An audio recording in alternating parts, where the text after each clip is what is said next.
এক পুরুষের স্পর্শ পেলে অন্য পুরুষকে ভুলে যাওয়া নারীর ধর্ম। নারী প্রথম পুরুষের স্পর্শ ভুলে না। আমার ঠোঁটের কলঙ্ক তোমার ঠোঁটে রেখে দিলে তুমি আমার ঘৃণার ঘরেও আমার হবে না। গত শীতেই চোখ রাঙিয়ে তুমি অন্যের হয়ে গেছো। শীতের চাদর বদলানোর মতো যাদের প্রেমিক বদলানোর স্বভাব, তাদের লাইলি মজনুর প্রেম কাহিনী শুনিয়ে কোনো লাভ নেই।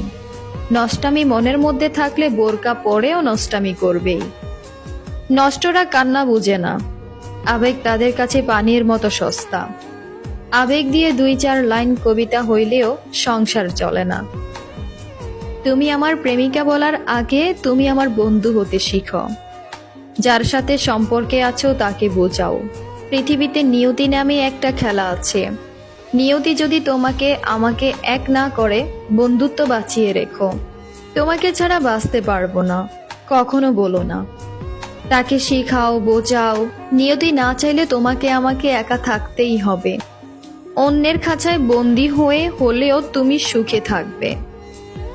তুমি সুখে থাকলে আমার মুখে হাসি থাকবে, আমার মনে শান্তি থাকবে। কাল বৈশাখী ঝড়ে ঘর ভেঙে গেলে দেখবেন ভিটে মাটি থাকে। সেই ভিটে মাটি আঁকড়ে ধরে আবার নতুন করে ঘর সাজিয়ে নিন। সম্পর্কের ক্ষেত্রে একই বিচ্ছেদ হয়ে গেলেও সম্মান হারাতে দিয়েন না। সম্মানটুকু আঁকড়ে ধরে বেঁচে থাকুন। মানুষ মরে গেলেও ভালোবাসা মরে না। কখনোই কারো উপর সম্পূর্ণ নির্ভরশীল হবেন না। প্রিয় একটা সময় প্রিয় থাকে না। বৃষ্টিতে একাই বাঁচতে হবে। সবসময় কেউ একজন মাথার উপর ছাতা ধরবে না। জ্বর চুমুতে সেরে উঠে না, অ্যান্টিবায়োটিক লাগে প্রিয়।